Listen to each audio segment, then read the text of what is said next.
I don't know why all these people are so tall, it's ridiculous. It is really nice to see so many with the same fashion sense as me. I feel really at home, although there are one or two spibs around, and it's a shame it's the politicians that are the spibs again. It's absolutely appalling. But never mind. I just hope their policies are as spib-driven as their clothing. We hope it is. Now, the other thing I've got to say is, why haven't you got a clock in this building? That is absolutely pathetic. And so if we're going to stand at the back there signalling, that is going back to, you know. So I'm going to have my mobile here. It's a smartphone, so now I'm on Jersey, it's not working. So I can see the time. I'll try and stick to the time. It is a pleasure to be here. I've been here once or twice before. Love Jersey cattle. We had a house cow for many years, and as she got older, Udder got bigger. And to actually put the units on, you had to get on all fours and actually crawl underneath her, which was a bit bizarre. But never mind. I'd like another one, but nobody will share the milking and stuff with me, so I'm afraid that will be a thing of the past. The other thing is that I'm addicted to or obsessed with red squirrels. And you've got red squirrels here, which is excellent. Well, I hope you think it's excellent. I think you're very, very lucky not to have grey squirrels too. If anybody tries to get them over here, there is one solution, and that is eat them. I've had them in burgers, I've had them in all sorts of ways, and it's the best thing for them. And if any of you are interested in red squirrels, I would be interested to know whether you think there should be red squirrels on Guernsey, and whether a population is sustainable on Guernsey. And when I use the word sustainable, I use it in the proper way, not the way politicians, planners and all the others use the word sustainable, which is really a way with affairs. Now, I have to say too that this is an absolute joy to be talking to people who appear to be alive. I've done so many eulogies for the departed lately that this does make a change. A pleasant change as well.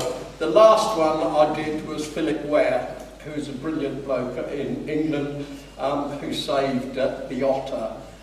He saved the otter by breeding otters in captivity and later released. When I told somebody I was going to talk at his memorial, they said, "Did he write Tarquin the Otter?"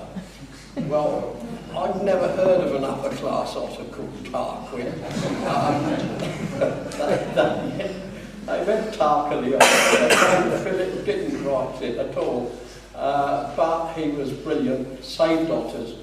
And he's shown really what can be done if you work hard and you have an aim and you have wildlife in your sights, not gun sights, but in your sights to keep them on your farm and in your countryside.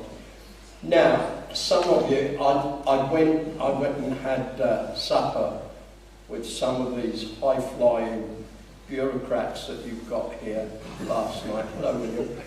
And they've all got fancy degrees and goodness knows what, and you know, they've all been educated. My qualifications are simple, is that I'm living on the farm where I was born. I went to the village school. I went to school in Cambridge. I did not go to university. I have not been programmed by the higher education system like some people who call themselves scientists. And so I look at things as they are, as they have been. And the other thing is I don't need a scientist to tell me what's going on on my farm because I've seen it happen. I've seen the ups and downs of species as they come and go, and nobody can tell me that, Mr. Page, you know, the decline of lapwings is because your habitat is wrong. Sorry, the decline of lapwings on my farm is because they've all been eaten by foxes and crows, as simple as that. But the RSPB has been renamed in Britain the Royal Society for the Predation of Birds because they won't actually mention the word predation. And so you mustn't say that any species is being eaten by another species, because that upsets the bunny huggers who joined the RSPB and who are filling their bank accounts with money.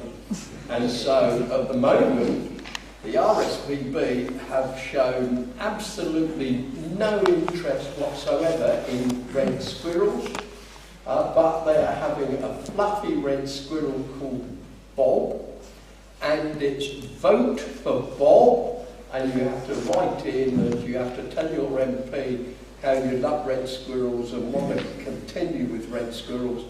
But the RSPB have done absolutely nothing at all. It's all marketing.